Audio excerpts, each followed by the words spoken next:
हरिवंश राधावल्लभ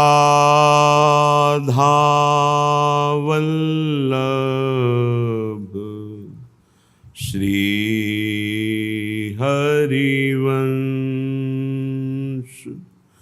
राधावल्लभ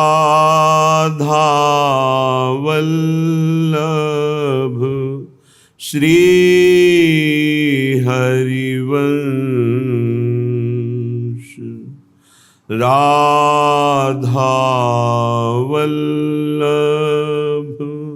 श्री हरिवंश वृंदावनेश्वरी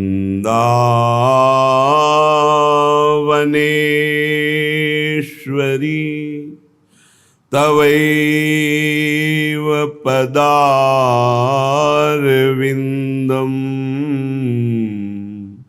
प्रेमामृतैकमकरन्द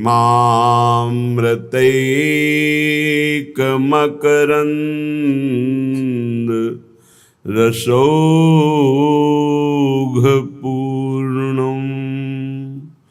हृद्यर्पितं मधुपते स्मरतापमुग्रं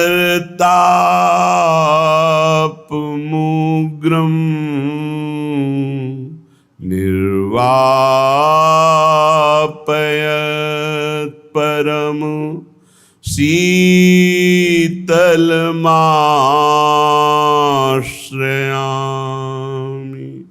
निर्वापयत् परम शीतलमाश्रया।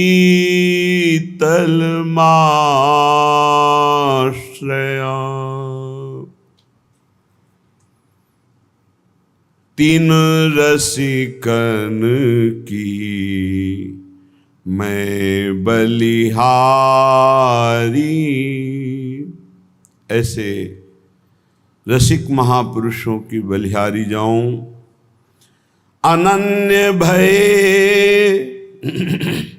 जे विपिन राज के सीमा भूमि तज अनत न धाई। तीन रसिकन की मैं बलि जाई। बलिहारी है ऐसे रसिक महापुरुष की, चाहे जैसी परिस्थिति हो, चाहे जैसा संकट हो, पर श्रीधाम वृंदावन की सीमा को नहीं छोड़ा। बलिहारी है ऐसे अनन्य रसिक महापुरुष की। जब तक हम दुख से भागते रहेंगे तब तक दुख हमारा पीछा नहीं छोड़ेगा, और जिस दिन पलट कर खड़े हो गए दुख से निपटने के लिए, तो दुख तुम्हें छू नहीं सकेगा। बस इतनी हिम्मत रखनी है। हम बड़े महापुरुषों की बात कह रहे हैं। जब तक तुम दुख से भागोगे तो जिधर भाग रहे हो दुखालयम अशाश्वतम, दुख ही दुख है। और जब पलट कर खड़े हो जाओगे कि देखता हूं ये दुख मुझे कितना रौंदता है, अब मैं हरि शरण में होकर हर दुख सहूंगा, तो इसका नामो निशान मिट जाएगा। दुख का नामो निशान मिट जाएगा और आनंद महासुख में डूब जाओगे। पर लौटकर दुख की तरफ खड़ा होना बहुत कठिन है। दुख से पिंड छुटाकर भागने के लिए सब भाग रहे हैं, लेकिन दुख की ही तरफ भाग रहे हैं। दुखालयम अशाश्वतम। जो अनन्य भय श्यामा श्याम के और धाम से ऐसी प्रीति कर ली कि चाहे प्राण निकल जाए पर हम धाम नहीं छोड़ेंगे, बलिहारी है उन रसिकों की। उनको निश्चित प्रिया प्रीतम की प्रेम की प्राप्ति हो जाती बिना साधन के। धाम की ऐसी कृपा है। धाम रूप लीला रसमाते प्रेम भरे आनंद उर्छाई। नाना चाव भाव उर में भरी कुंज केली नित नूतन गाई, तीन रसिकन की मैं बलि जाई। धाम के अनन्य होने से क्या मिला? बोले धाम ने रूप प्रकाशित कर दिया। अभी रूप का पान नहीं किया इसलिए नशा नहीं चढ़ा। ये रूप ऐसा है, इसका पान कर लेने पर बड़े से बड़े महान दुख को भी हंसते हुए गले लगाने का भाव बन जाता है। बड़े से बड़े दुख को सहने का एक बहुत बड़ा भाव जागृत होता है। रूप में बड़ी मादकता है, बड़ा नशा है इस रूप में। ये बहुत आशव है, प्रेम आशव है रूप। जब ये रूप प्रकाशित होता है तब सब द्वंद्व भाग जाते हैं। पर ये रूप प्रकाशित होता है रसिक अनन्य के हृदय में, जो श्यामा श्याम का अनन्य, जो धाम का अनन्य। बोले फिर उनके हृदय में नित्य नया चाव भाव और प्रिया प्रीतम की लीला गाते हुए उन्मत्त, अभी 1 मिनट के लिए भी वो स्थिति नहीं आई जिसमें देह का विस्मरण होकर आनंद की उमगन में एक अपार आनंद। वो वाणी का विषय नहीं। आप चलो, आप अनन्य बनो, फिर देखो कैसा ये आनंद है। ये केवल वाणी का विषय नहीं कि प्रवचन सुन लिया या प्रवचन कर लिया, नहीं। ये बिना अनन्यता के, बिना श्यामा श्याम के समर्पण किए जीवन को ये रस किसी साधन से नहीं आता है।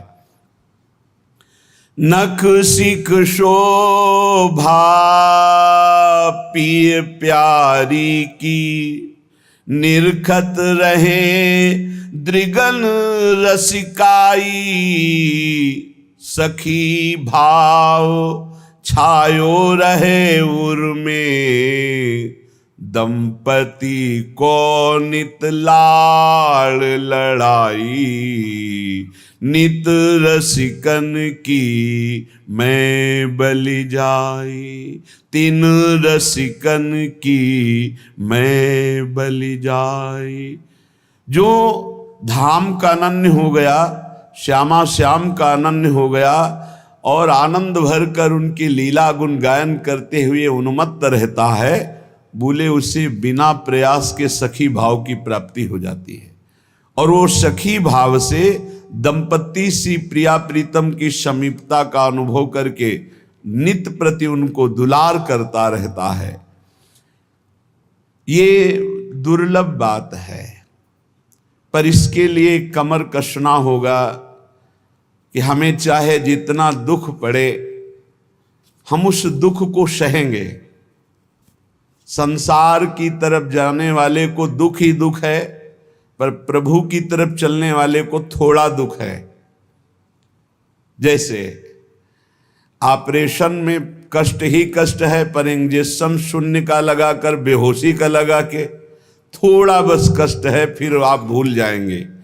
ऐसे ही थोड़ा जब तक तुम्हें होश है देह का, तब तक ये कष्ट है। जहां आपके अंदर प्रेम का इंजेक्शन लगा, फिर हर कष्ट सुखप्रद दिखाई देता है। धन्य है महापुरुषों का जीवन। जब उनके चरित्रों को पढ़ो तो हृदय विदीर्ण होता है कि कैसा समर्पण। श्री तुकाराम जी के महाराज के कितना भारी कष्ट सहते हुए वो कितनी उच्च कोटि की दशा को प्राप्त हुए। हम इसीलिए कहते हैं कि कष्ट के बचने के लिए बचाव पक्ष में होकर जब आप संसार की तरफ भागोगे तो दुख तुम्हें छोड़ेगा नहीं, रौंद देगा। और जब तुम मुड़कर खड़े हो जाओ, आओ तुम्हें जितना देना है देख लो, कितना दुख दोगे, वो अपने आप दुख सुख के रूप में बदल जाएगा। ये लिख लो दिमाग में, डरना नहीं है। श्री तुकाराम जी से किसी ने पूछा, वैसे आत्मचरित्र वर्णन करना महापुरुषों के लिए बड़ा कठिन होता है। अपनी प्रशंसा या अपने चरित्र पर जब उनके जन पूछते हैं तो करुणा करके वो बताने लगते हैं। तुकाराम महाराज जब हरि कीर्तन में अद्भुत अवस्था को प्राप्त होते तो ये देखकर भक्त जनों के हृदय में कि महाराज आपको ऐसी अवस्था कैसे प्राप्त हुई। आपको कैसे भगवान की ऐसी प्रसन्नता प्राप्त हुई? तो श्रोताओं की ये इच्छा जान करके, महाराष्ट्र में है तो महाराष्ट्री भाषा में अभंग की रचना तत्काल बड़ा ऊंचा कवित्व प्रकाशित हुआ था श्री तुकाराम जी के हृदय में। उन्होंने लिखा कि मैं कोई ऐसी महान उच्च जाति का नहीं हूं कि मुझे जाति पक्ष देखकर भगवान ने कृपा की हो, न मैं धनी हूं कि मुझे धनी देखकर कृपा की, न मैं विद्वान हूं कि विद्वान देखकर कृपा की। वो सहज कृपालु हैं पर कृपा की हम पर वो कृपा का शब्द समझिए भारी प्रतिकूलता। हम पर कृपा की, पर कृपा का शब्द यहां दुलार नहीं है, या भारी प्रतिकूलता है। वो कह रहे जाति शूद्र किया वैसे व्यवसाय, पांडुरंग पाए कुल पूज। उन्हीं के द्वारा लिखा हुआ यह भंग है। कहना नाही किंतु करता पालन, आपके वचन संत जन। वैसे तो मैं बिल्कुल अपने विषय में नहीं बोलना चाहता था, पर आप संत जनों ने, भक्त जनों ने आग्रह किया तो मैं अपनी बात बता रहा हूं। माता पिता मेरे छोड़ गए यदा, आपदा विपदा आन पड़ी।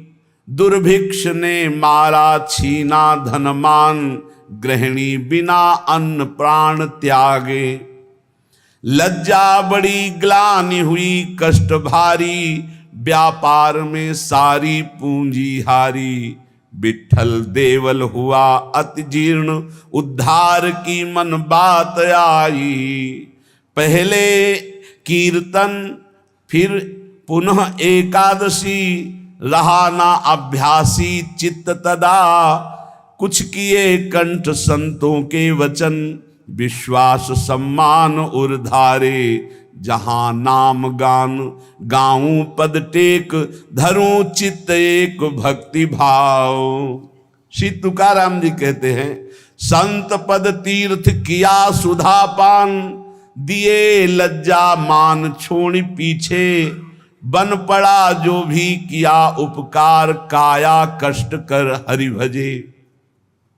तुकाराम जी ने कहा वैसे तो अपने विषय में बोलने में बड़ा संकोच होता है, किसी को भी हो, पर आप संतों का आदेश है कि आपको ऐसी ऊंची दशा कैसे प्राप्त हुई, तो सुनो हमारे ऊपर पांडुरंगा की कृपा हुई। पहली, मेरा जन्म आप लिख रहे हैं चतुर्वर्ण में हुआ। मुझे व्यवसाय मिला व्यापार का,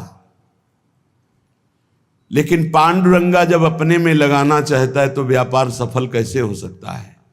असफल हो गया व्यापार। सारी संपत्ति हमारी जाती रही, घाटा ही घाटा व्यापार में। हमारे कुल से विठ्ठल भगवान की उपासना होती रही। कुल में परंपरा चली आ रही थी कि हमारे कुलदेव पांडुरंगा विठ्ठल भगवान। ध्यान से सुनना, चतुर्वर्ण में हमारा जन्म हुआ, व्यापार किया गया, व्यापार में घाटा ही घाटा। ऐसी परिस्थिति आई, माता पिता का स्वर्गवास हो गया, बहुत दुख मिला। न खाने को, न व्यापार चला, माता पिता ऊपर से पधार गए, अकाल पड़ गया। जो घर में बचा हुआ अन्न था कुछ दिनों में खत्म हो गया, बाहर से आने का कोई गुंजाइश ही नहीं रह गई, सब स्वाहा। जो हम पिता माता की बनाई हुई प्रतिष्ठा थी वो भी धूल धूसरित हो गई। यहां तक कि मेरे परिवार को अन्न के लिए तड़प तड़प कर प्राण त्यागना पड़ा। खुद आपने लिखा, हर तरह से चारों तरफ मुझे अंधेरा ही अंधेरा, कष्ट ही कष्ट। आपको स्थिति कैसे प्राप्त हुई आप वर्णन। मुझे अपने ऊपर लज्जा आने लगी कि ना पत्नी को अन्न दे सका, ना परिवार को पाल सका। क्या जीवन मेरा, बड़ा हृदय में दाह हुआ, सब कुछ नष्ट भ्रष्ट हो गया। ये जिस पर मैं कृपा करता हूं ये लीला। ऐसी हालत में अब कुछ नहीं बचा, तो विट्ठल भगवान का मंदिर जो टूटा हुआ पड़ा था उसमें जो सेवा हो रही थी उसमें लग गया जाकर के, जीर्णोद्धार। उसमें रात दिन खूब शरीर को मेहनत करके परिश्रम करके सेवा करता और कुछ वहां से नहीं लेता, बस सेवा ही सेवा, खाने को भी नहीं। मन में उमंग आई, पहली बार की एकादशी व्रत रहूंगा। प्रारंभ की बात बता रहे हैं जहां से स्थिति भगवदाकार बनती है। देखो, जिस पर विशुद्ध कृपा होती है ये प्रतिकूलताएं शुरू हो जाती हैं। कोई भी भक्ति मार्ग का उपासक घबराए नहीं, हिम्मत रखे। ये प्रतिकूलताएं अनंत जन्मों की बिगड़ी को सुधारने के लिए हैं, क्योंकि एक ही रास्ता बचता है प्रभु का। प्रतिकूलता ना मिले तो चढ़ाई नहीं चढ़ सकते अध्यात्म की। मन में आया कि बाद से एकादशी रहा करूंगा। अब एकादशी तो है ही, क्योंकि कुछ घर में है ही नहीं, तो पर एकादशी व्रत रहने का। भजन में मन नहीं रमता था क्योंकि अभ्यास ही नहीं था। देख लीजिए, इतने बड़े महापुरुष जो सदेह विमान में बैठकर भगवत धाम गए। आप लोग चिंता मत करें, आप लोग जो कहते हैं मेरा मन भजन में नहीं लगता, तो कुछ तो लगता है। श्री तुकाराम जी लिख रहे हैं, आरंभ में बिल्कुल मेरा भजन में मन नहीं लगता था, पर संतों के चरित्र पढ़ने में मन लगता। संतों के चरित्र पढ़ता और उनके वचनों को बार बार याद करता कि उन्होंने क्या कहा है। उनके वचनों से मुझे बोध होने लगा। संत वचनों पर विश्वास, संत वचनों का महत्व और उनके वचनों का बार बार मनन बहुत सुंदर साधन है। बिल्कुल उत्तम अवस्था प्राप्त करने के लिए ऐसे ही साधक को कर। संत चरित्र, भक्त चरित्र पढ़ने में बड़ा मन लगता है। उनके वचनों पर बड़ी निष्ठा, बड़ा भाव, उन्हीं के वचनों का बार बार मनन। अब मन लगने लगा कि जहां हरि कीर्तन होता है वहां पीछे जाके खड़े हो जाएं। महाराष्ट्र में प्रायः खड़े होकर कीर्तन करने की प्रथा है। आगे महापुरुष गा रहे हैं, पीछे सब मंजीरा लिए हुए, मृदंग लिए हुए खड़े गान करते हैं। तो मैं भी कीर्तनकारों के पीछे खड़ा हो जाता और जैसे वो कीर्तन का भाव प्रकट करते वैसे ही कीर्तन गाने की चेष्टा करता। भक्तों के चरित्र पढ़ना, संतों की बातें मनन करना और कीर्तन में उपस्थित होने से मेरा मन शुद्ध होने लगा। अब तो कीर्तन में मेरा मन बहुत लगने लगा। कीर्तन भजन करने वालों को जहां देखता तो साष्टांग दंडवत हो जाता और गिरकर उनके चरणों में प्रार्थना करता कि थोड़ा चरणामृत उतार लेने दो। तो वो मुझे चरणामृत उतारने का अवसर देते और जब मैं चरणामृत पीता तो मुझे अपार आनंद आने लगा। अब तो मेरी लज्जा चली गई। जहां संत को देखता, भक्त को देखता, कीर्तनकार को देखता, चरणों में लौट जाता और उनसे प्रार्थना करता कि आप हमको चरणामृत दे दें। वो हमारी दैन्यता देखकर चरणामृत दे देते। अब हमारे मन में आया कि शरीर को भारी कष्ट देकर भजन करो। ये निष्ठा, ये निष्ठा। शरीर आराम सुख की व्यवस्था चाहने वाला भजन में रुचि नहीं प्रकट कर पाता। ये ध्यान रखना। चाहे जितना शरीर में कष्ट हो, पर जैसे एक गरीब आदमी धन कमाने के लिए प्रयासरत रहता है, ऐसे भजनानंदी भजन के लिए प्रयासरत रहता है। रात्रि विषयी पुरुषों के लिए सोने के लिए अच्छी लगती है, भजनानंदियों के लिए रात्रि भजन के लिए होती है। थोड़ा विश्राम किया, जग के बैठ गए। बैठने की सामर्थ्य नहीं, फिर करवट ली हुई, लेटे हुए, आंख खोले हुए मंत्राकार वृत्ति। समय हुआ शौच स्नान, अपनी दिनचर्या। नींद, नींद कहां? जब तक भगवत साक्षात्कार नहीं तब तक नींद कहां, और जब भगवत साक्षात्कार हो गया तो नींद कहां? क्योंकि तमोगुण का पूर्ण नाश हो जाता है, त्रिगुणातीत अवस्था प्राप्त हो जाती है। ये निश्चय हुआ कीर्तन में जाने से, भगवत भक्तों के चरित्र पढ़ने से, भगवत भक्तों के वचन मनन करने से, भगवत भक्तों का चरणामृत पीने से, भगवत भक्तों के चरणांग में साष्टांग दंडवत करने से, कि शरीर को कष्टप्रद करके खूब भजन किया जाए। ये बड़े भाग्यशाली जो ये शब्द समझ पावे। शरीर को कष्ट रखते हुए भजन करना, चैन नहीं लेने देना, ये बड़े भाग्यशाली होंगे सो ये बात पकड़ पाएंगे। अब शरीर को कष्ट, अब बैठे हैं, जैसे श्री महात्मा बुद्ध जी ने कहा, इहासने सुस्यति में शरीरम, मेरा शरीर इसी आसन पर बैठकर सूख जाए, हड्डी टूट जाए, मांस गलित हो जाए, लेकिन जब तक ब्रह्मबोध नहीं होगा मैं उठूंगा नहीं। ये निष्ठाएं महापुरुषों की पकड़नी होती है। शरीर को बहुत सुखद नहीं, उचित भोजन, उचित नींद, रात दिन भजन। मैंने भगवत भजन में शरीर को घिस डाला, तुकाराम जी के, रात दिन कीर्तन, रात दिन भजन। अब अच्छा लगने लगा तप, कष्टप्रद भजन, कष्टप्रद शरीर और खूब भजन अच्छा लगने लगा। ये मन का एक स्वभाव है, इसे भोगों में लगा दो तो ये भोगों की अभ्यास बढ़ाता चला जाएगा, और भजन में लगा दो तो भजन का अभ्यास बढ़ाता चला जाएगा।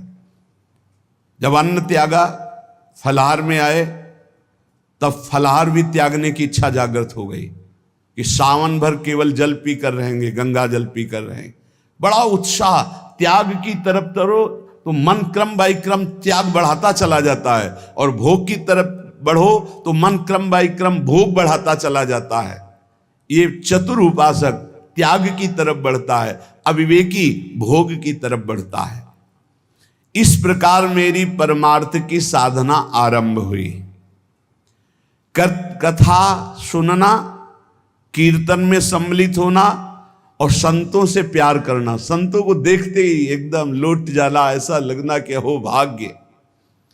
ये प्रायः महापुरुषों की वाणियों में पाया गया। गोस्वामी तुलसीदास जी कहते हैं, जैसे मेघ को देखकर मोर कुहुक पड़ता है, नाचने लगता है, ऐसे संत को देखकर जो भक्त आनंदित हो जाता है, ओहो अहो भाग्य, आज संत दर्शन हुए, और मन नाच पड़ता है, उसके हृदय में भगवान प्रेम वर्षा करते हैं।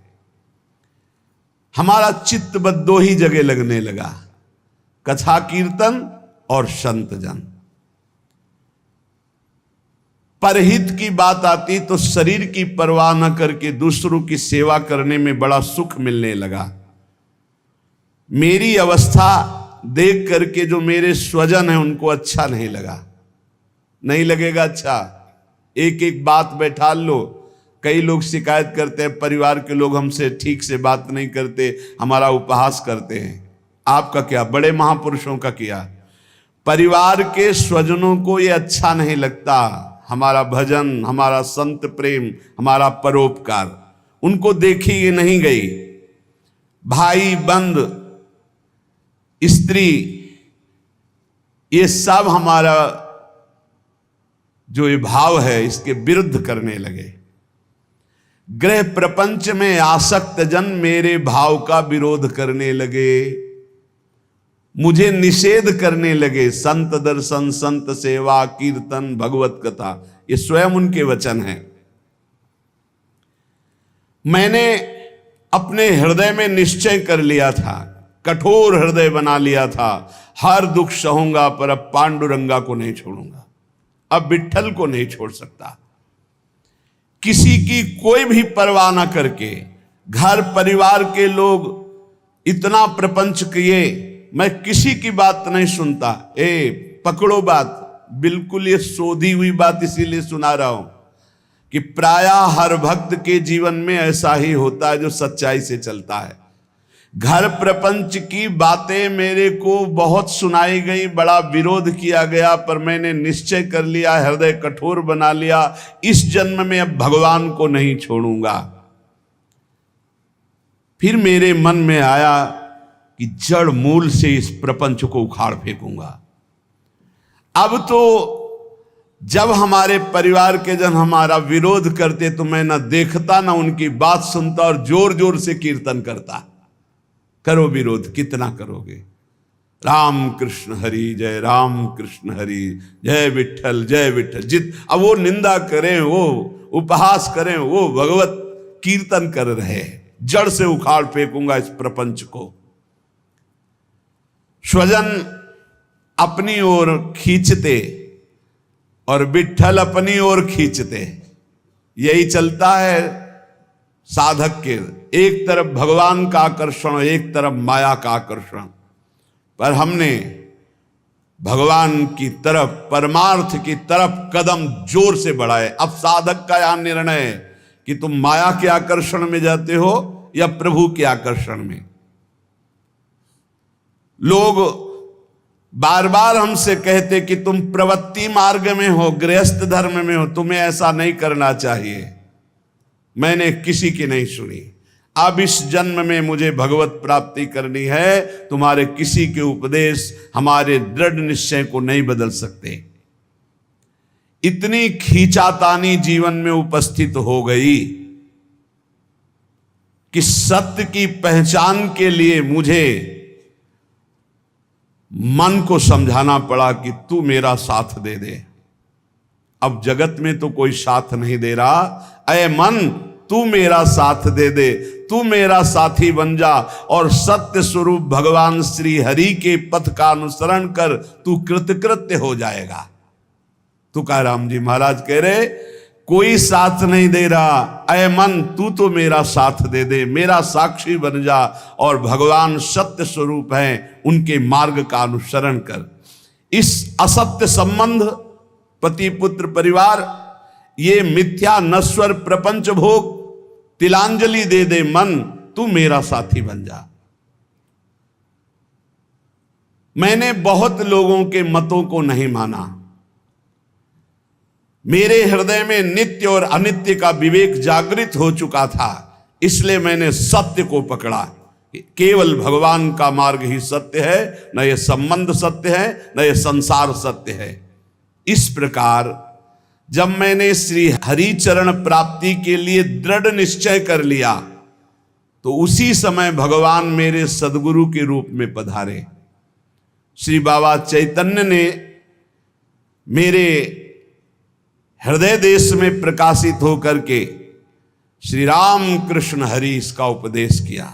वही कीर्तन करते थे, पर वही गुरुदेव आकर हृदय में उपदेश किए, जिसे कहते हैं स्वप्नादेश। उपदेश किया कि अब तुम श्री राम कृष्ण हरि ही कहो। मैंने अब दृढ़ विश्वास कर लिया कि जो जप रहा था वो गुरुदेव ने दे दिया। अब तो किसी भी तरह मैं इसे नहीं छोड़ सकता। विश्वास चित्त में धार लिया कि मेरा भोजन भी राम कृष्ण हरि, मेरी प्यास भी राम कृष्ण हरि, मेरे प्राण भी राम कृष्ण हरि, मेरा सर्वस्व राम कृष्ण हरि। निश्चय कर लिया। बड़ा सहारा मिल गया। पहले जपते थे, वही जब गुरु ने दिया तो बड़ा सहारा मिल गया, परिपक्व हो गया। अब तो बैठ करके 24-24 घंटे नाम कीर्तन, क्योंकि निश्चय पहले ही कर लिया था शरीर को कष्ट देकर भगवत भजन करना। ये बहुत जल्दी भजन रंग लाता है। जब चित्त लवलीन होने लगा तो मेरे हृदय में कविता की स्फूर्ति होने लगी। श्री हरि के लीला गुण प्रकाशित होने लगे, उनको कविता रूप में लिखने की स्फूर्ति हुई।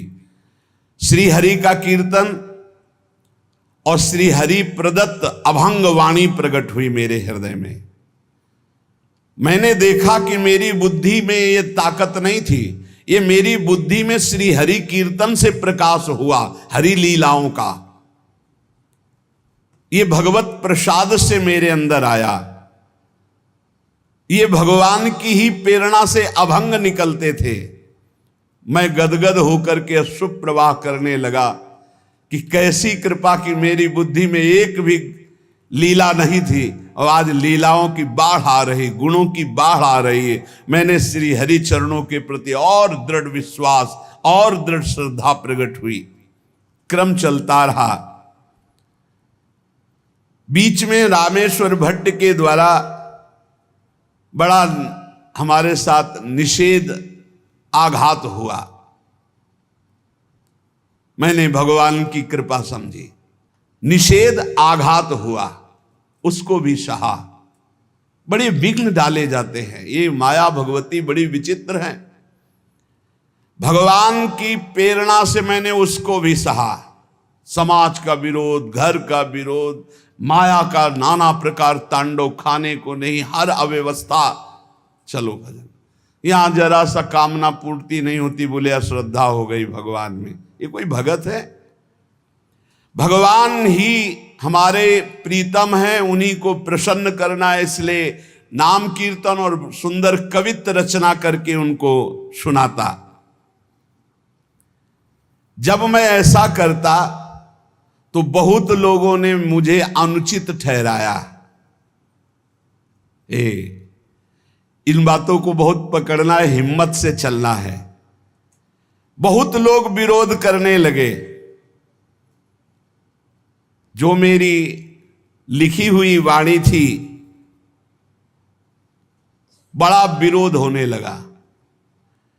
इस विरोध से मेरा चित्त यूं दुखी हुआ कि हे हरि, आप प्रेरित करते हो, सो मैं लिखता हूं, सो मैं गाता हूं, फिर ये विरोध क्यों? जब मुझे लगा कि मेरे हरि ही नहीं चाहते हैं, तो जितने अभंग रचना की थी सबको लेकर के इंद्रयाणी नदी के दह में जाके डुबो दिया। विरोध कर रहे थे। भगवान के द्वार पर जाकर के, विट्ठल भगवान के द्वार पे, न खाना न पीना, उदास बैठ गया। आप तो ही वाणी प्रकट करते हो, आप ही अभंग लिखाते हो, फिर इतना विरोध करवा दिया, जाके इंद्रायणी में डुबो दिया बाड़ी जी को। अब दर्शन करने वाले तो दर्शन करके चले जाते, ठाकुर जी का शयन हो जाता, फिर ठाकुर जी का मंगला प्रभात दर्शन होता, फिर ऐसे कई दिन व्यतीत हो गए, न खाना न पीना, और चुपचाप द्वार पर बैठे रहना। दया आई पांडुरंगा को, और साक्षात प्रकट हुए जब कोई नहीं था रात्रि में, वहीं दरवाजे पे पड़े रहते, और कहा कि मेरे भक्त को ये सहना पड़ता है, तुम मेरे प्रिय हो, मैं ये देखना चाहता हूं तुम कितना सह सकते हो। तुमने सहा, तुम्हारी वाणी जल में नहीं डूबी है, वो मेरी गोद में रखी हुई है। तुमने जल में डाला था, मैंने उसे गोद में लिया है। देखो सारे अभंग ज्यों की त्यों ऐसे मेरे पास है।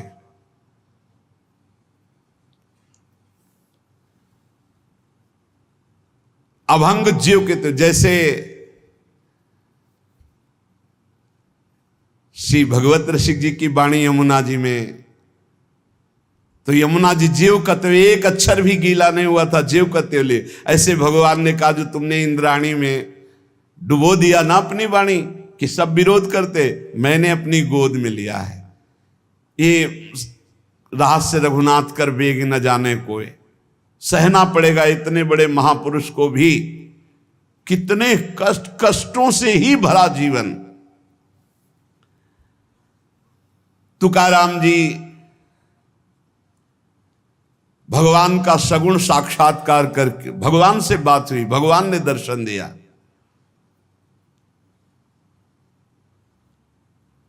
उन्होंने जो अपने जीवन में कष्ट सहा, उस कष्ट से भगवान के प्रति उनकी ममता घटी नहीं, उनकी ममता बढ़ी।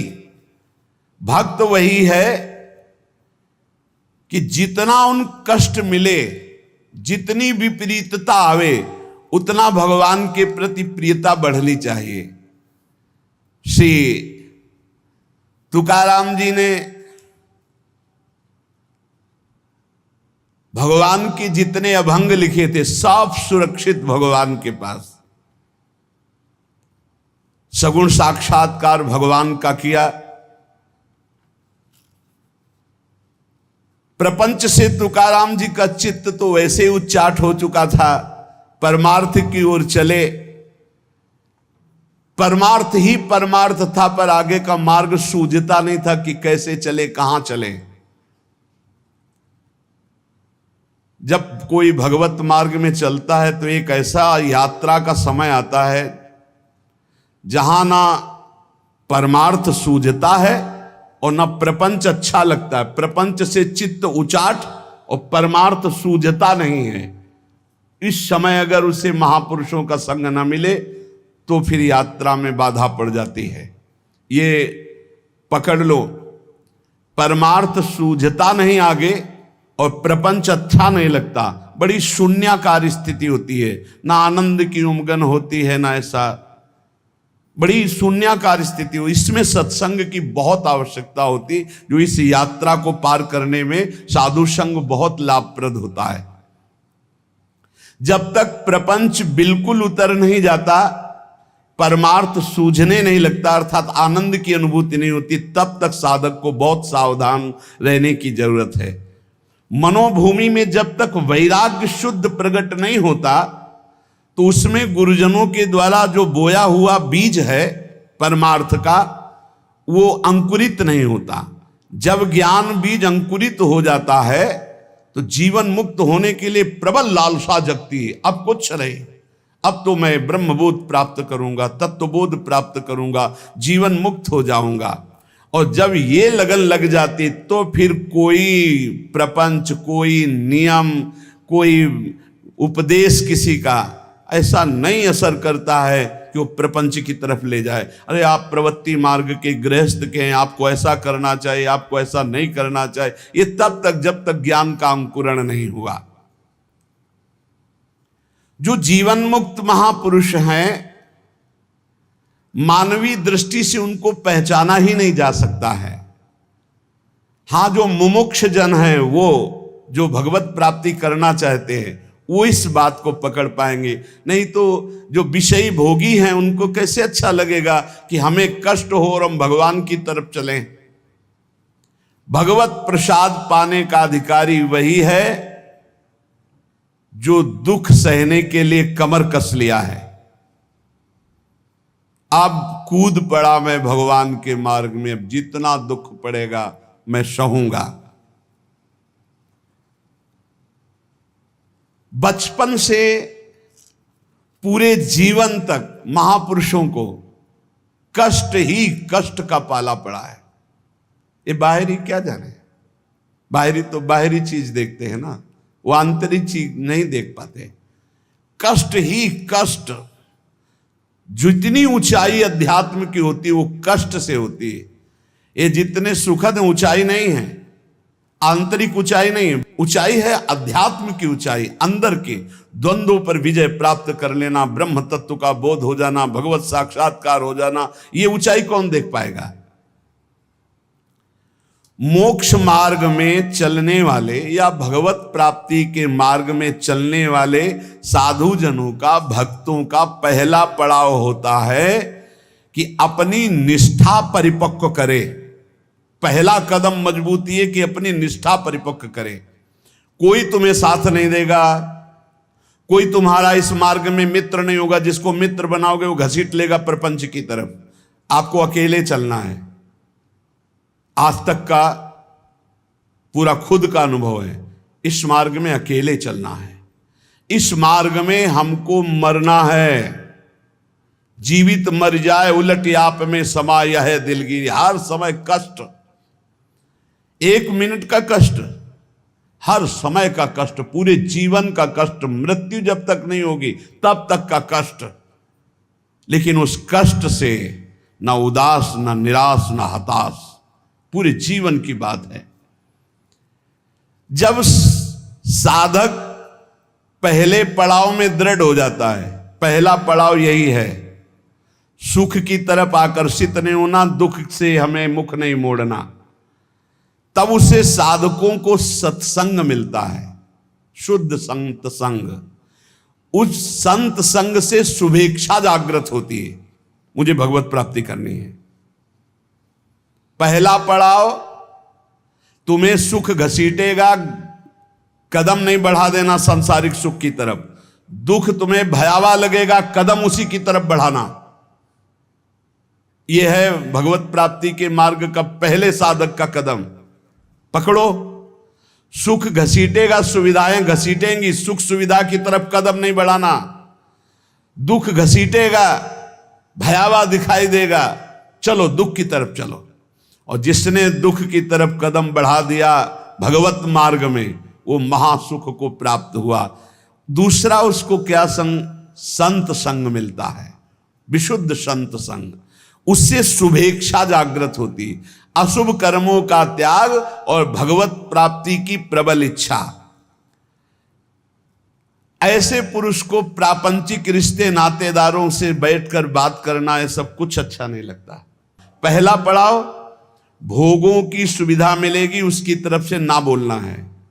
दुख है परमार्थ में, ये दिखाई दे रहा है आपको, लेकिन दुख नहीं, महासुख है। जैसे संसार में सुख है, ये दिखाई दे रहा है, लेकिन ये भगवान कह रहे हैं दुखालय है, इधर सुख नहीं है। परमार्थ में दुख दिखाई दे रहा है, लेकिन इधर महासुख है, इधर कदम बढ़ाओ परमार्थ की तरफ। दूसरा, जे ही कदम बढ़ाओगे तो सच्चे संतों का संग मिल जाएगा, पहचान, शुभेच्छा जागृत हो जाएगी, पापाचरणों का त्याग और भगवत मिलन की, शुभ कर्मों की अंदर प्रबल इच्छा जागृत होगी। तीसरा, उसे बद्ध पुरुषों का संग अच्छा नहीं लगेगा।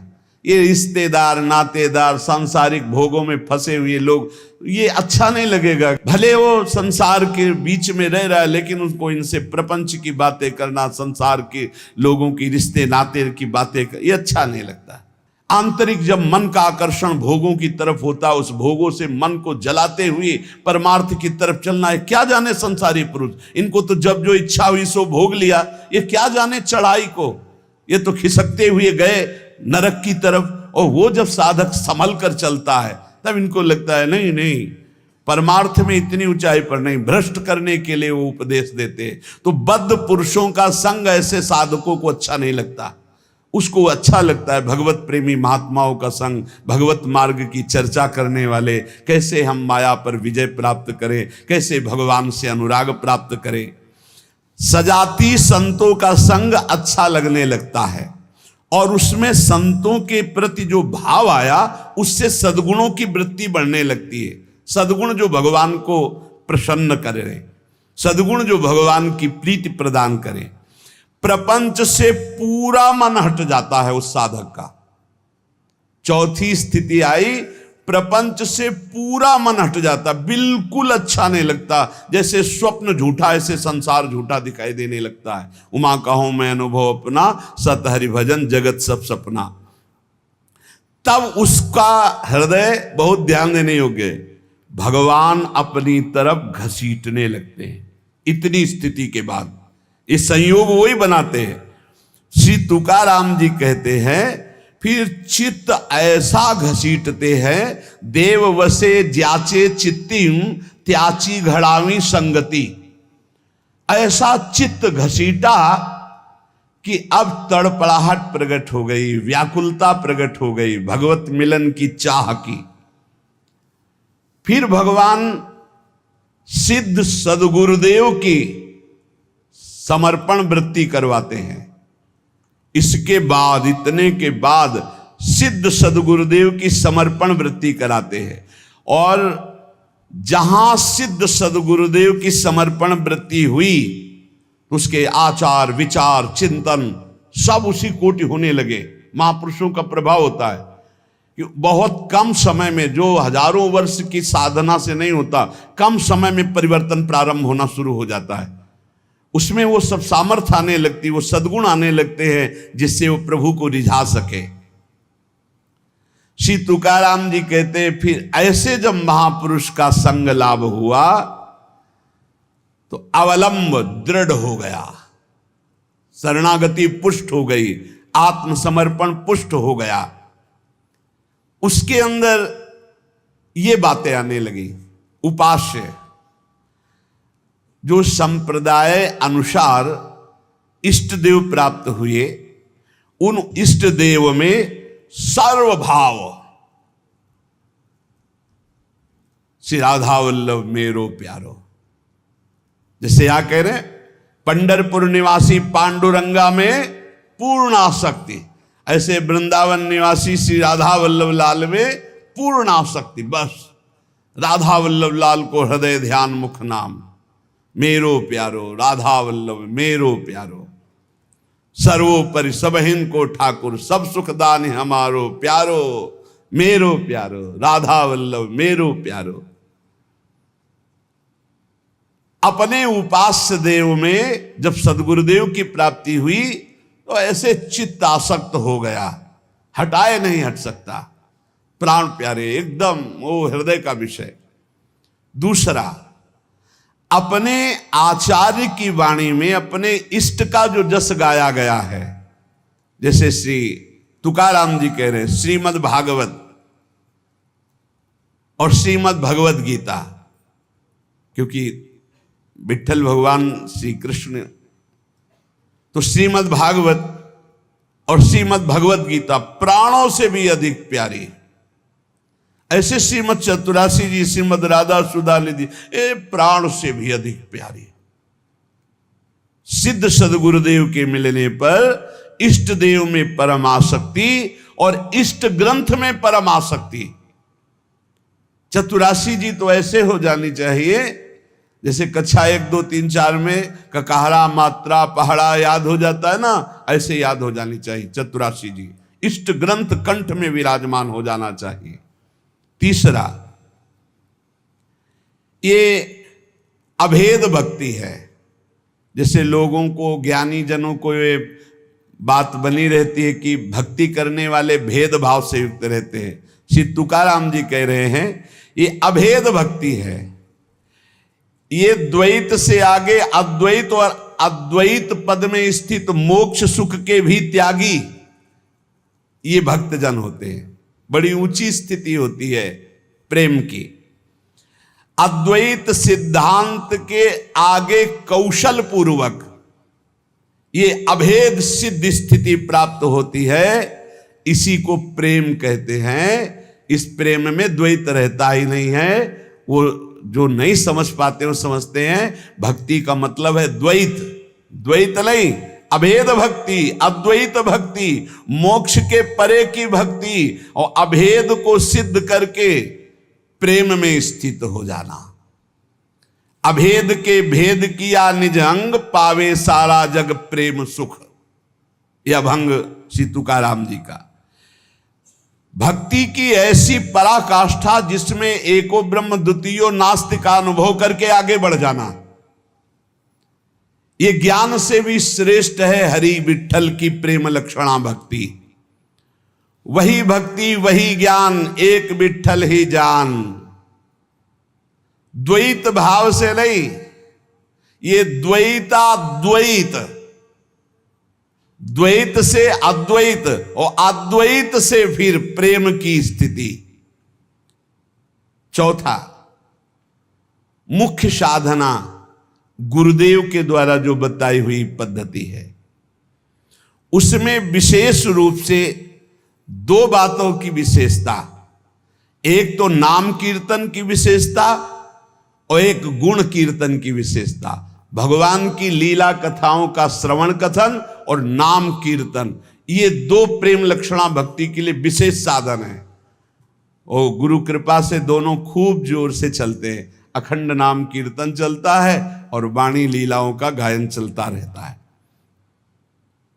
5वां, वही जपना जो गुरुदेव ने दिया है, अपने मन की नहीं। मन कभी कभी ये साधक के हृदय में विडंबना पैदा कर देता है कि गुरु जी ने कहा है सो तो ठीक है, लेकिन हमारा मन तो पहले से लगा है हम यही जपेंगे। ऐसा नहीं, यहां आदेश कर रहे तुकाराम जी 5वें सूत्र में कि मुख्य मंत्र है जो गुरुदेव ने दिया है। श्री हरि के अनंत नाम हैं, सभी सामर्थ्यशाली हैं, पर जो हमें गुरुदेव ने नाम दिया है, मंत्र दिया है, उसी में हमें आसक्ति करनी है। और भगवान के शास्त्र नामों का कीर्तन करना चाहिए। कल भी चर्चा में आया था कि गोपाल शास्त्र नाम, विष्णु शास्त्र नाम। 6वां, अपने मार्ग के कुछ महापुरुषों का चरित्र और नाम भक्त चरित्र और नाम अपने महापुरुषों का, जिस मार्ग में आप चल रहे हैं उनके चरित्रों को पढ़ने से बल मिलता है, और उनके कैसी निष्ठा प्रिया प्रीतम के प्रति समर्पित रहे, कितना त्याग भावना रही। आश्चर्य होता है कि क्या ऐसा भी हो सकता है, इतनी स्थिति कैसे आ सकती। जब महापुरुषों के रसिक अनन्यों के चरित्र पढ़ते तब हमें पता चलता है। तो पांचवा, भक्त चरित्र भक्त सुमिरन होना चाहिए प्रत्येक उपासक के जीवन में, बहुत लाभ मिलता है। छठवां, आदि गुरु में निष्ठा होना। हमारी आदि गुरु प्रियाजू हैं, हमारे इष्ट भी प्रियाजू हैं, हमारे संप्रदाय की कर्ता भी प्रियाजू हैं, हमारे मंत्र भी प्रियाजू हैं, हमारे नाम भी प्रियाजू हैं। राधई वेष्टम संप्रदायिक कर्ता आचार्यो राधा मंत्रदः सदगुरुश्च राधा मंत्रो राधा, सब कुछ हमारी राधा है। कितना हमें सौभाग्य मिला कि हमारी सब कुछ श्री राधा है। मंत्र भी राधा, नाम भी राधा, मंत्रदाता गुरु भी राधा, आचार्य भी राधा, संप्रदाय स्थापना करने वाली भी राधा, और जो इष्ट देव हैं वो भी राधा, और हमारा निवास स्थान भी राधा चरणारविंद, श्री राधा जुग चरण निवास, जस वर्णो हरिवंश विलास। आदि गुरु में निष्ठा होना, आदि गुरु ऐसे आचार्य को कहते हैं। तो आचार्य भी हित सजनी श्री किशोरी जी की स्वरूप ही है। और आठवां, मुख्य जो हमारे उपासना मार्ग में बड़े जन हुए हैं उनका स्मरण करना, जैसे श्री तुकाराम जी, ज्ञानदेव, सोपानदेव, मुक्ताबाई, एकनाथ, नामदेव, तुकाराम जी जो कह रहे हैं कि ऐसे महापुरुष हैं, हम उनकी बार बार स्मृति करें तो हमको अपने आचार्य, अपने गुरुदेव, अपने इष्ट देव के प्रति बड़ी प्रियता प्राप्त होती है। ये भक्तों का सुमिरन करना बहुत बड़ा, इसमें भक्ति में पुलाई नहीं रह जाती। भक्तन की नामावली जो करी है चितलाए, ताके भक्ति बढ़े घनी अरु हर होए सहाय। घनीभूत भक्ति भक्तों की कृपा से प्राप्त होती है, इसलिए अपने मुख्य महंतों का सुमिरन करना चाहिए। भगवत कृपा से ये भी होता है, श्रृंगार आरती के बाद प्रारंभ होता है, हम सो इन साधन सो पंगत, जिनको नाम लेत दुख छूटत, सुख लूटत तिन संगत, हम सो इन साधन सो। हमारे जितने ये मुख्य महापुरुष हुए हैं, जब हम इनका सुमिरन करते हैं तो इनके भजन का छठवां हिस्सा हमारे हृदय में जागृत हो जाता है। ये हमने महापुरुषों से सुना है। हम जिन महापुरुष का चरित्र पढ़ते हैं, जिस महापुरुष का स्मरण करते हैं, उसके भजन का छठवां हिस्सा, तभी तो माया पर विजय प्राप्त करके भगवत प्राप्ति करते हैं। नवा, प्रधानता कीर्तन अपने आचार्य प्रदत्त कीर्तन की ही रखनी चाहिए, कोई मनमानी नहीं। जैसे तुकाराम जी, जय जय राम कृष्ण हरि, जय जय राम कृष्ण हरि, जय विठल जय विठोवा, जय जय राम कृष्ण हरि। अपने आचार्य, अपने गुरुदेव के द्वारा दिया हुआ कीर्तन। जैसे अपने लोग जय जय राधा वल्लभ श्री हरिवंश, जय जय श्री वृंदावन श्री बनचंद महाप्रभु हरिवंश चंद्र जी के प्रथम पुत्र का जो यहाँ के तिलकैत अधिकारी हुए, और बनचंद कहते पिया प्रीतम को, वृंदावन के चंद्रमा श्री श्यामा श्याम, जो जैसा भाव कर पावे। बनचंद जो नाम रखा गया वो प्रिया प्रीतम के ही उससे रखा गया।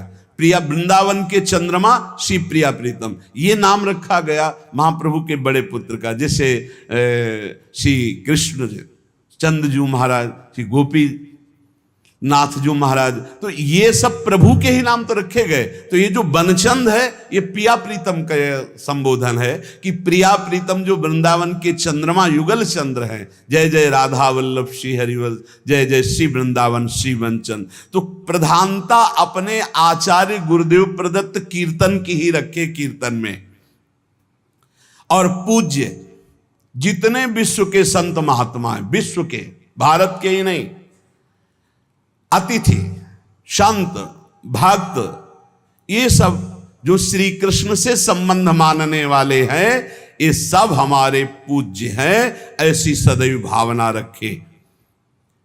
तुलसी की माला, गले में तुलसी की कंठी जरूर हर समय बंधी रहनी चाहिए। अगर टूट जाए तो एक प्रसादी करके पहले से ही रखनी चाहिए। प्रत्येक साधक को एक प्रसादी तुलसी पहले से अपने पास रखनी चाहिए। कभी कंठी अगर भंग हो जाए तो जब तक उसे हम ठीक न करवाएं तब तक नई तुलसी की कंठी बांध लें, और अगर वो ठीक होने लायक नहीं तो यमुना में प्रवाहित कर दे, और अगर ठीक होने लायक है तो गुरु प्रदत्त कंठी पुनः ठीक करवा के उसी को बांधे। पर जब तक नई कंठी हमारे पास प्रसादी नहीं होगी तो फिर हमारा गला खाली रहेगा। 1 मिनट भी खाली गला नहीं रखना, ये हमारी वैष्णव पद्धति है।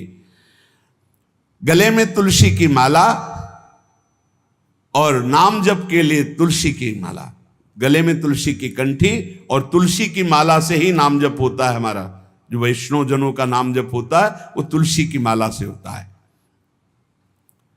श्री तुकाराम जी कह रहे हैं, महाव्रत, निरंतर भगवान का चिंतन करना, और जैसे उनके मार्ग में एकादशी व्रत रहना, रात भर कीर्तन करना, शिवरात्रि का व्रत रखना, कृष्ण जन्माष्टमी का व्रत रखना, और पंडरीकनाथ की यात्रा करके रात में जाके कीर्तन करना। 12वां महातीर्थ, अपने इष्ट देव के संबंध से जो तीर्थ स्थल हैं उनमें यात्रा करना या वहां वास करना। अपने लोगों को तो परम सौभाग्य स्वामिनी जी ने दे दिया, वृंदावन वास, नित्य उनकी लीला स्थली, यही लीला कर रहे हैं। महातीर्थ श्री तुकाराम जी अपने क्षेत्र में कह रहे हैं, जैसे पंढरपुर, त्र्यंबकेश्वर, आलिंदी, पैठण, सासवड़, चंद्रभागा और महान संतों के स्थान गंगा, गोदा, यमुना, तीर्थ, काशी, द्वारिका, जगन्नाथ, इन सब की यात्रा करना वैष्णव जनों का। अपने लोगों की अनन्य निष्ठा, व्रत 84 कोश, श्रीधाम वृंदावन, बस ये अनन्य निष्ठा है। 13वां वर्ज, ये बातें कभी नहीं होनी चाहिए वैष्णव में।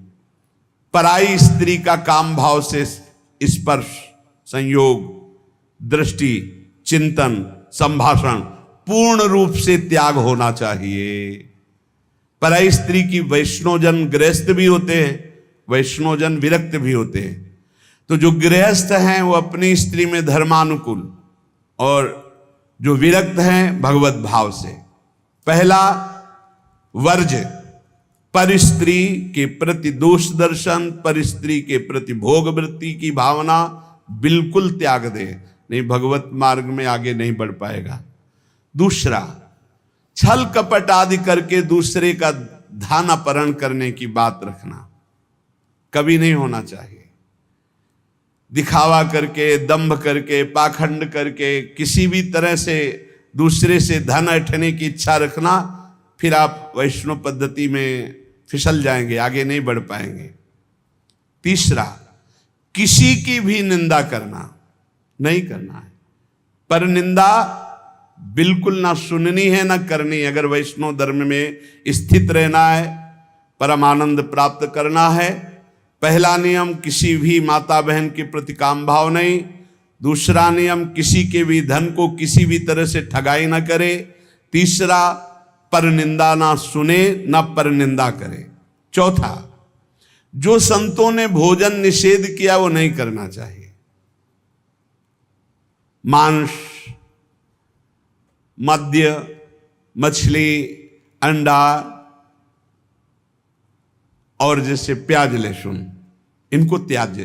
प्याज लहसुन तमोगुणी है, तमोगुणी होने के कारण इसका त्याग किया गया है। वो अंदर से भजन की वृत्ति छीण करता है, तुम जान नहीं पाओगे, इसीलिए संतों ने अनुभव करके इसका त्याज्य किया। प्याज लहसुन निषेध है केवल तमोगुण के कारण, वो तमोगुण की वृत्ति बढ़ाता है। तमोगुण जो है निद्रा आलस्य प्रमादोत्थम तत्तामस मुदाहृतम, भजन में निषेध है, इसलिए निषेध किया गया है। और मद्य मांस मछली अंडा ये तो बिल्कुल निषेध किया गया है। वैष्णव होकर अगर इनकी तरफ या भक्त होकर जरा भी ऐसी दृष्टि रखता है तो पाखंडी है, वो भक्त नहीं है जो ऐसे जीवों को कष्ट देकर अपना उदर पोषण करना चाहे। पांचवा, वर्ज में मन से वाणी से शरीर से किसी की हिंसा न करे। ये काया वाचा मानुषा अगर किसी को दुख देता है तो भगवत मार्ग में नहीं चल पाएगा। इसलिए भगवत मार्ग पुष्ट करने के लिए स्वयं कष्ट सहे, दूसरों को कष्ट न दे। आचरण, जो अपने धर्म के आचरण उन्हीं का पालन करे। जो हमारे गुरुदेव ने, हमारे आचार्य ने हमारा दिनचर्या बना दी, जो हमारा नियम बना दिया, हमको उसी के अनुसार चलना है। अपने आचार्य प्रदत्त धर्म में स्थित रहने में कभी संकोच न करें। दूसरा क्या करता है मैं नहीं देखना, हमारे आचार्य ने जो हमें आदेश किया हमको उसी मार्ग में चलना है। जो विधि निषेध किया गया उसका पालन करें। ये नहीं करना, ये करना है, इसे विधि और निषेध कहते हैं। विधि कहते हैं ये करना है, निषेध नहीं करना है। जो कहा गया है वैसे ही चले। प्रभु को प्रसन्न करने के लिए संतों के जो उपदेश है वो सर्ववंद्य हैं। इसलिए अपने धर्म के अनुसार जो आचार्य ने आपको उपदेश किया, गुरु ने उपदेश किया, जो ऐसे चलता है वो कर्म बंधनों पर विजय प्राप्त कर लेता है। 15वां, वैष्णव का परम स्वभाव है परोपकार करना, दूसरों को सुख पहुंचाना। सर्वम विष्णुमयम जगत, सब भगवत स्वरूप है। वैष्णव का धर्म है समस्त भूतों में भगवत भाव करके व्यवहार करना। कई बार चर्चा की कि किसी से व्यवहार करना तो पहली दृष्टि पड़ने पर उसमें राधा वल्लभ लाल देखो, मेरे प्रभु राधा वल्लभ लाल विराजमान हैं। अगर भगवत भाव नहीं किया तो पुण्य क्रिया भले हो जाए, वो भगवान की प्राप्ति कराने वाली क्रिया नहीं। इसलिए अच्युत भावना विहीन कर्म का ज्यादा महत्व नहीं। भगवत भावना युक्त किसी से भी कुछ भी। परोपकार ये बहुत बड़ा धर्म है। कोई बीमार है, कोई कष्ट में है, कोई वृद्ध शरीर है, हमें अवसर मिले तो हमें सेवा करनी चाहिए। अगर हमारे पास अर्थ है, कोई बीमार है, वो अर्थ की अव्यवस्था कारण सही औषधि नहीं उसकी हो पा रही, हमें कूद पड़ना चाहिए, हमें सहयोग करना चाहिए। धन की सार्थकता है इसी बात में कि दूसरों को हम सुख प्रदान कर सके। परोपकार सबसे बड़ा धर्म है। परहित सरिस धर्म नहीं भाई, पर पीड़ा सम नहीं अधमाई। श्री तुकाराम जी महाराज कह रहे हैं कि जब हृदय में भ्रांति उत्पन्न हो जाती है, भ्रांति क्या, भगवान में सुख है ये ना मानकर, भोगों में सुख है ये मानकर जब जीव बहने लगता है तो लुभायमान हो जाता है भोगों से, तो उसको सुख नहीं मिलता। यद्यपि जहां भोग भोग रहा है वहां भी परमात्मा है, क्योंकि परमात्मा के बिना कहीं कोई सत्ता ही नहीं। तो कह रहे हैं वो ऐसे लोग हैं जैसे जोंक या चीचड़, जैसे थन के पास ही वो चीचड़ लिपटा हुआ है पर वो दूध नहीं पिएगा, वो खून चूसेगा। ऐसे ही जहां तुम भोग दृष्टि कर रहे हो वही परमात्मा है, उसमें ही परमात्मा है। और सही पूछो तो वही परमात्मा है, क्योंकि जड़ चैतन्य वही बना हुआ है। तुम जिसे भोग दृष्टि से देख रहे हो, चीचड़ की तरह तुम दुख भोग रहे हो, उस सुख सिंधु परमात्मा को नहीं समझ पा रहे। जैसे जोक है, लिपटेगी वो खून ही पिएगी। जैसे मेढक आदि है तो वहीं तालाब में है पर सरोवर में खिला हुआ कमल है, उसको पराग को नहीं पान कर पाएंगे, पराग का पान भौरा ही करता है। ऐसे ही वैष्णव जन भौरे हैं और भगवत विमुख ये चीचड़, जोंक और मेढक के समान टर टर व्यर्थ बातें करना और दूसरों को दुख देना, सुख भोगने के लिए हिंसा आदि तक में उतर जाना। वैष्णव पराग सेवी, भगवत आनंद सेवी भौरे के समार है। सदाचरण, नाम जप और नाम निंदकों से दूर रहना। जो भगवान के नाम की निंदा करते हैं, ये जोंक हैं, ये खून पिएंगे, ये चीचड़ हैं, दूध नहीं पिएंगे, परमानंद नहीं भोगने वाले, ये नाना प्रकार के क्लेश भोगने वाले, ऐसे लोगों से दूर रहो जो भगवान की निंदा करते, भगवान के नाम की निंदा करते, भगवत मार्ग की निंदा करते, वैष्णवों की निंदा करते हैं। भगवान का नाम एक नौका है। जो भगवान का नाम जपता रहता है मानो सुदृढ़ नौका में बैठा हुआ है। बिल्कुल चिंता मत करो, आप नाम जप करो, निश्चित आपको भगवत प्राप्ति हो जाएगी। श्री तुकाराम जी कहते, भव सिंधु के पार ले जाने वाली सुदृढ़ नौका नाम है। बस बैठ गए नाम में तो अब किसी की मत सुनो, ये आपको पार कर देगी। और तो और की बात रे, गोस्वामी जी कह रहे, नाम लेत भव सिंधु सुखाही, करहु विचार सुजन मन माही। नाम लेते भव सिंधु सूख जाएगा, है ही नहीं जहां पार होना हो। खूब नाम जप। ये देखो बड़े बड़े महापुरुषों की बातें हम इसलिए खोज खोज कर आपको सुनाते हैं, आपका दृढ़ विश्वास हो जाए। नाम एक सुदृढ़ नौका है। जो खूब नाम जप करता है वो सुदृढ़ नौका में बैठा हुआ भव समुद्र पार हो रहा है। बिल्कुल किसी की बात मत सुनो। बड़े बड़े सिद्ध महापुरुषों के जीवन चरित्रों को पढ़ के देख लो, केवल भगवान नाम से ही सिद्ध हुए हैं। जितने भी उच्च कोटि के महापुरुष हुए, तुकाराम जी सदैव भगवान के धाम को गए। जितने भी महापुरुष हुए, आप उनके चरित्रों को पढ़ के देखो, आपको नाम मिलेगा। नाम जीवन में, नाम जितना उतने ही वो महापुरुष हुए। बीज पेड़ से ही प्रकट होता है, पर पेड़ बीज से ही प्रकट होता है। बताओ भाई, बीज फूटता है तब पेड़ प्रकट होता है, और पेड़ से ही बीज प्रकट होता है। तो पहले क्या हुआ? बड़ा विचित्र है। ऐसे ही नाम से नामी प्रकट होता है, और नामी से ही नाम प्रकट होता है। निर्णय करना कौन बड़ा है, को बड़ छोट कहत अपराधु।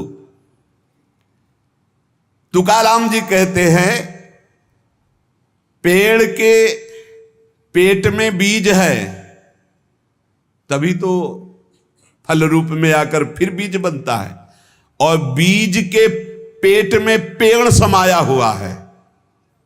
ऐसे ही भगवान में नाम विराजमान है, तभी परिचय होता है, और नाम में भगवान विराजमान है, तभी दर्शन होता है। नाम को पकड़ लो। निर्णय करना बड़ा मुश्किल है कि पहले पेड़ कि पहले बीज, क्योंकि बीज के बिना पेड़ नहीं और पेड़ के बिना बीज नहीं। कैसे पर निर्णय कर पाओगे? बोले पेड़ बड़ा, तो बोले बीज के बिना पेड़ कहां से आ गया? तो बोले बीज बड़ा, तो बोले पेड़ के बिना बीज कहां से आ गया? बीज के बिना पेड़ नहीं, पेड़ के बिना बीज नहीं। तो पहले कौन हुआ? पेड़ हुआ कि बीज हुआ? निर्णय करना मुश्किल है। इसलिए सर्वलोक महेश्वर भगवान का नाम बीज है और भगवान पेड़ है। ऊर्ध्वमूल मधा शाखा मस्वत्तम प्राहुरभ्यम, गीता जी में कह रहे, उसी पेड़ का बीज है नाम, और उसी नाम के पेट में पूरे के पूरे भगवान के ज्ञान, वैराग्य, भक्ति, रूप, लीला सब समाया हुआ है। बीज है भगवान का नाम। श्री तुकाराम जी कह रहे हैं, पंडित हो या बालक हो, मूर्ख हो या विद्वान हो, जो नाम को पकड़ लेता है वो सब ज्ञान प्राप्त कर लेता है। सब ज्ञान, बात पकड़ लीजिए। पहले मास्टर जैसे बालक को हाथ पकड़ करके लिखवाता है काखा गाघा, फिर एक दिन वो पूरा का पूरा शब्द पढ़ लेता है।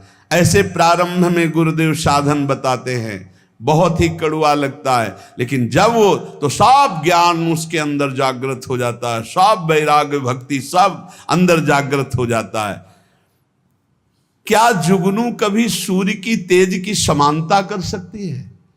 अन्य जितने साधन है सब जुगनू वो भी चमकते हैं, और सूर्य है नाम, नाम की समानता कोई अन्य साधन नहीं कर सकता।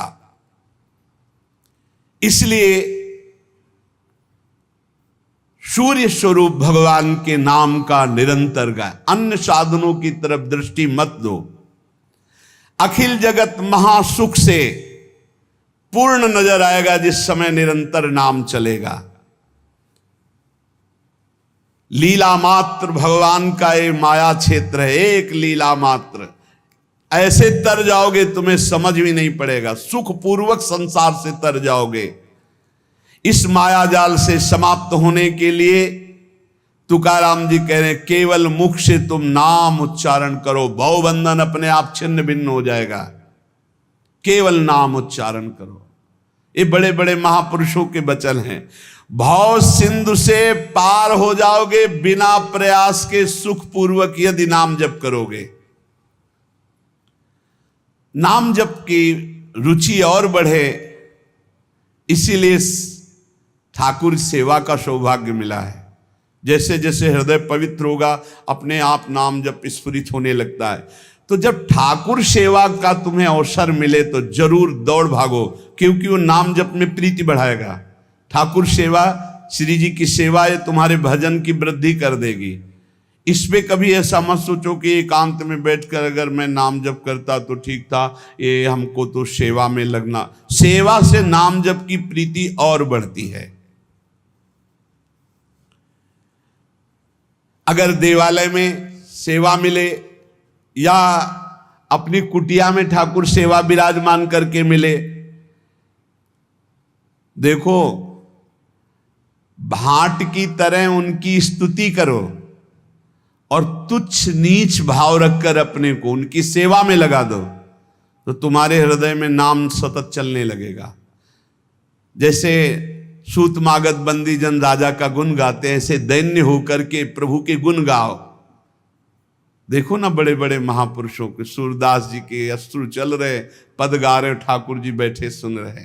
ये भगवत मार्ग है, प्रेमियों का मार्ग है। इसमें अलग दैन्य भाव होकर पद गायन कर रहे और एकदम अपने को नीच समझ करके प्रभु की सेवा में लगे। बड़ी कृपा है जो हमसे सेवा करवा रहे हैं, नहीं तो पापाचरण भी तो शरीर से हो सकते हैं।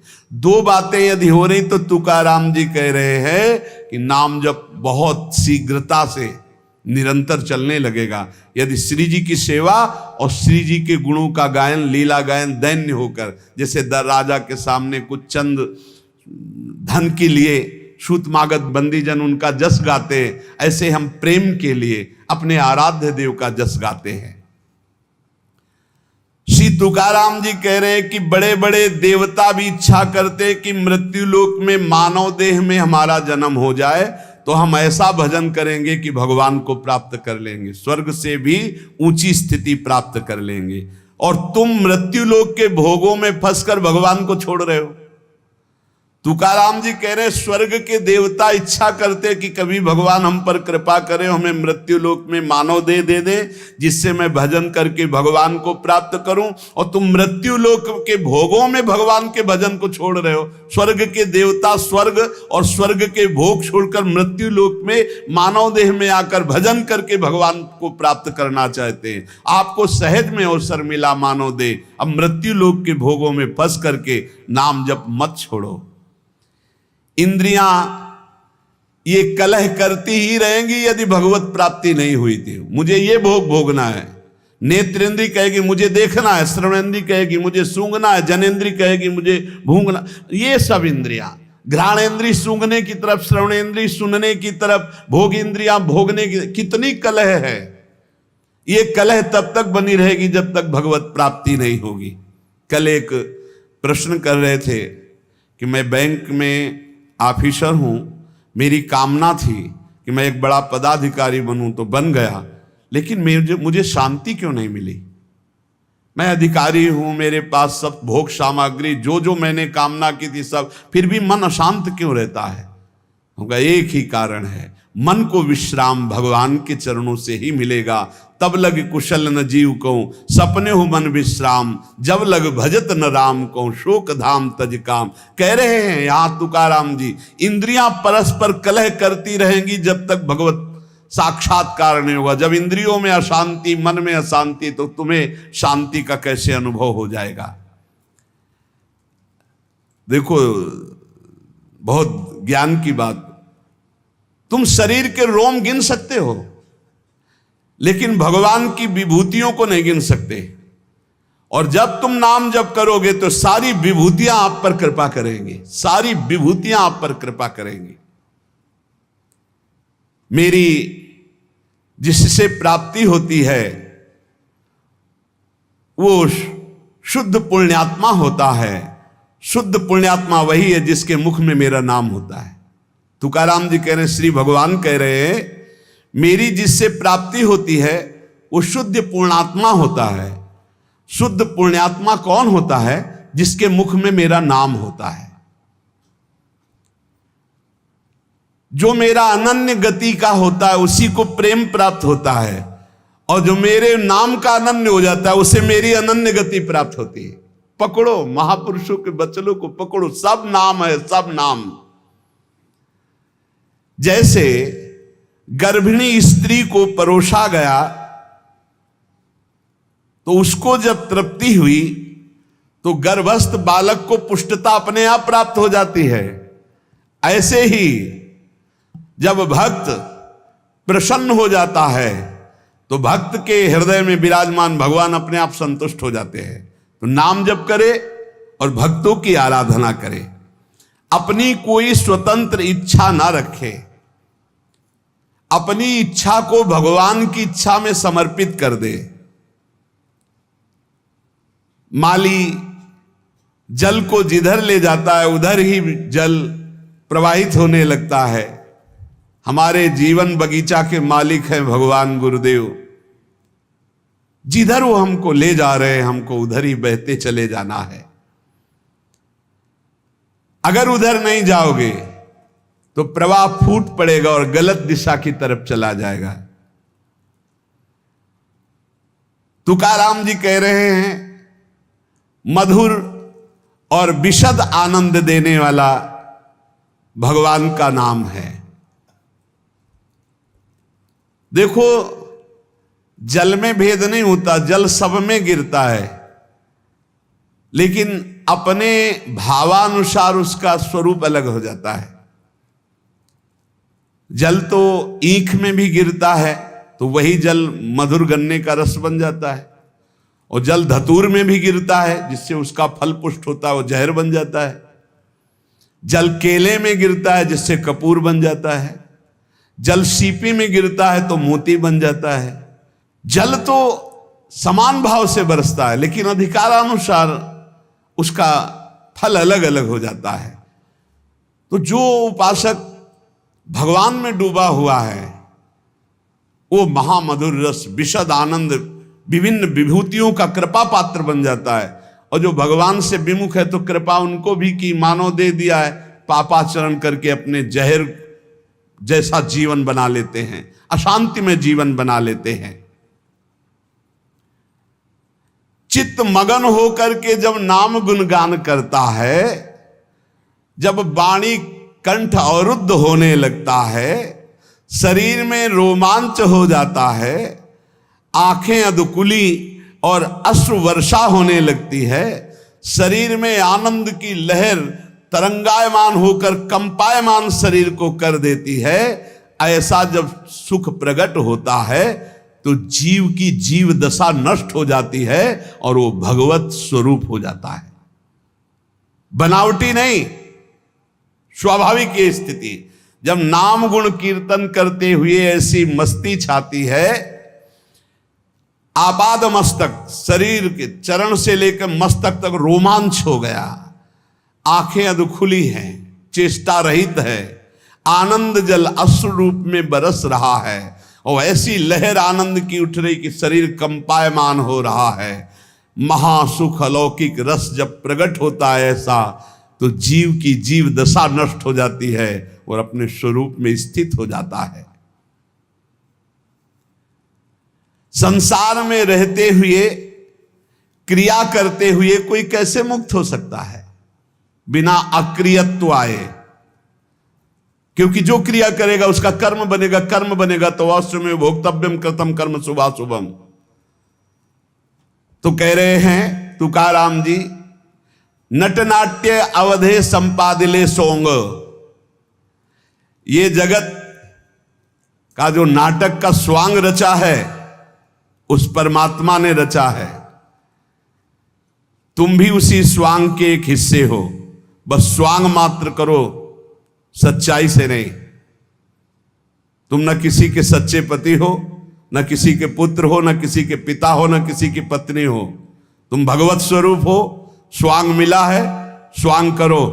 और सच्चाई है कि मैं ईश्वर के नाम रूप लीला धाम में निरंतर चित्त को जोड़े, ये सच्चा नहीं है, झूठा है। ना तुम कुछ दिन के जो बने हुए पति हो, ना शाश्वत पति नहीं हो। तुम पहले नहीं थे, बाद में भी नहीं रहोगे, बीच में कुछ दिन के हो, लेकिन शाश्वत है सच्चिदानंद प्रभु। श्री तुकाराम जी कह रहे, नटनाट्य अवधे संपादिले सोंग, ये स्वांग है, ये नट का नाट्य है, बिल्कुल नाटक जैसा करो। सत्य है भगवन नाम, भगवत रूप, भगवत लीला। क्या कोई अंगारों की सेज पर सुख की नींद सो सकता है? तो उत्तर आएगा नहीं। तो क्या खटमल की चारपाई पर सुख की नींद सोच सकता है? तो बोले नहीं। तो बोले ऐसे ही भोग वासना, नाना प्रकार की गंदी वासना, ये क्या तुम्हें सुख चैन से सोने देंगी? अनंत जन्मों से जलते हुए चले आ रहे हो, आगे भी जलना पड़ेगा। नहीं, आगे बढ़ो, संसार के मार्ग में नहीं, भगवत मार्ग में, तभी सुख से विश्राम कर। गोस्वामी तुलसीदास जी कह रहे हैं, जाकी कृपा लवलेस ते मति मंद तुलसी दास हूं, पायो परम विश्राम, राम समान प्रभु नाही कहूं। पायो परम विश्राम, आप चैन की नींद। काहू के बल भजन को काहू के आचार, व्यास भरोसे कुंवर के सोवत पाव पसार। चैन की नींद, ये अंगारों की सेज पर पड़ना है, जो भोगों में, जो नाना प्रकार की वासनाओं, मानो खटमल की चारपाई पर। कहां चिंता शोक भय से युक्त कहीं नींद आती है? जब तक देह भाव है प्यारे कि मैं स्त्री हूं, मैं पुरुष हूं, तब तक बंधन को प्राप्त हो। भाव ही देह भाव को नष्ट करेगा, भगवत भाव कर्म बंधनों को नष्ट करेगा। दही मत कर जब उससे मक्खन निकाल लिया जाता है, तो मक्खन छाछ में डालने से ऊपर ही रहता है, कभी डूबता नहीं है। जब तक मथा नहीं गया था तो एक में ही एकम एक था, और जब मथ कर दही को मक्खन निकाल लिया गया तो फिर उसे छाछ में छोड़ दो, फिर नहीं मिल सकता। ऐसे ही खूब नाम जप करके पहले जीवत तो नष्ट कर दो, फिर संसार में रहोगे तो ऐसे रहोगे जैसे छाछ के ऊपर मक्खन रहता है, कभी मिल नहीं सकता। तुकाराम जी कहते हैं, दही से पहले मथ करके मक्खन अलग कर लो, फिर मिलाना भी चाहोगे तो चाहे जितना प्रयास करो मिलेगा ही नहीं। ऐसे ही एक बार तुम देह भाव से अलग हो, नाम जप करके ऐसा ज्ञान प्राप्त करो, फिर संसार में तुम्हें कोई नहीं बांध सकता। प्यासा प्यासे की हालत जानता है, भूखा भूखे की हालत जानता है। ऐसे ही भगवत मार्ग का पथिक, केवल भगवत मार्ग के पथिक ही भगवत मार्ग के पथिक को जानते हैं, दूसरे नहीं जान सकते। दूसरों को तो आश्चर्य लगता है, ऐसा कैसे हो सकता है कि घर में खाने को नहीं, हर कष्ट हर, और वो खूब नाच नाच करके नाम कीर्तन कर रहे हैं। ऐसा कैसे हो सकता है कि घर में इकलौते पुत्र का 100 पड़ा हुआ है और वो नाम कीर्तन कर रहे हैं? ऐसा कैसे हो सकता है कि क्षण क्षण पर कष्ट दिया जा रहा है और वो हरि हरि हरि मेरा हरि मेरा हरि? ऐसा कैसे हो सकता है प्रहलाद जी? ऐसा कैसे हो सकता है 22 बाजारों में मार कोड़े खाल खींच ली गई, फिर भी ना तो भक्ति में फर्क पड़ा ना भक्त में फर्क पड़ा। वैसे ही भक्ति, वैसे ही मुख प्रसन्न। कैसा कैसे हो सकता है? ये बात जैसे प्यासे को प्यासा जानता है, भूखे को भूखा जानता है, ऐसे ही भगवान के भक्त को सिर्फ भगवान का भक्त जानता है। ये विषयी सांसारिक प्रापंचिक लोग उसे नहीं जान सकते। तुकाराम जी कहते हैं, माया योग से जीव दुर्दशा को प्राप्त हो रहा है और भक्ति योग से महासुख को भोगेगा। इसलिए माया योग से हटो और भक्ति योग को प्राप्त करो। अनित्यम सुखम लोको मिमम प्राप्य भजस्व माम। ये संसार के नाशवान सुख भोगों से मन को हटाओ। लोक के भोग तुम्हें दुर्गति को प्राप्त करा देंगे। प्राप्य भजस्व माम, मुझे भजो। भगवान कह रहे मेरा स्मरण करो। बाटे या जनाचे थोर व आश्चर्य विषय वडिम भूतले जीव। तुकाराम जी कह रहे हैं कि जीव भोगों में फंसकर समय को नष्ट कर रहा है। वो समझ रहा है बड़ा अच्छा समय व्यतीत हो रहा है, लेकिन आगे भयानक दुख आने वाला है। फिर मृत्यु होगी, फिर अन्य योनियों में जाओगे। इसलिए भजन कर लो। पैसा के बल से, भोगों के बल से, पद के बल से तुम काल से नहीं बच सकते। उन्मत्त मत हो, भजन कर लो। तुकाराम जी कह रहे बड़ी दया आ रही ऐसे जीवों पर जो भोगों के बल से, धन के बल से अपने जीवन को नष्ट कर रहे हैं कि समय बढ़िया जा रहा है बड़ी मौज मस्ती से, लेकिन वो आगामी दुख को नहीं देख पा रहे हैं। अरे ये मुझे ना भजे ऐसा कौन सा बल है इनको मिल गया कि निश्चिंत होकर भोगों में पड़े हुए हैं। भगवान को भी दया आती है कि जीव कैसा भूला हुआ है। इनमें कौन सा ऐसा दम है जो अंत काल में तुम्हें काल से बचा सकता है? रुपया में, पत्नी में, पुत्र में, पति में, परिवार में, धन में, किसमें ऐसा बल है जो तुम्हें मृत्यु से बचा सके? जब मृत्यु से नहीं बचोगे तो फिर अगला जन्म होगा, फिर उस योनि में नया। ये कब तक चलता रहेगा? क्या यमदूतों से तुम्हें ये रुपया पैसा बचा लेगा? क्या यमदूतों के दंड से तुम्हें ये नाना प्रकार के शरीर संबंधी लोग बचा लेंगे? नहीं। तो विद्या बचा लेगी, वयस्क बचा लेगी, प्राणियों का रिश्ता नाता तुम्हें बचा लेगा।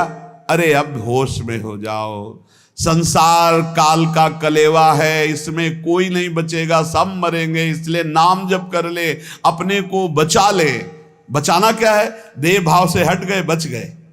भजन के बल से देह भाव से हट गए तो मृत्यु का प्रवाह देह में होगा, आपके ऊपर नहीं। आप परम पद को प्राप्त हो जाएंगे। जीव तू मृत्यु को मत भूल। मृत्यु को बड़ा चस्का लगा है लोगों के मारने का। वो किसी को नहीं बख्शती, सबको मारती चली जाती है, रौंदती चली जाती है। एकमात्र नंद नंदन यशोदानंदन है जो तुम्हें मृत्यु से बचा सकते हैं, देह भाव रहित करके।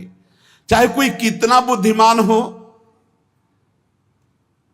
क्या चीनी से ऊख बना सकता है? गन्ना बना सकता है?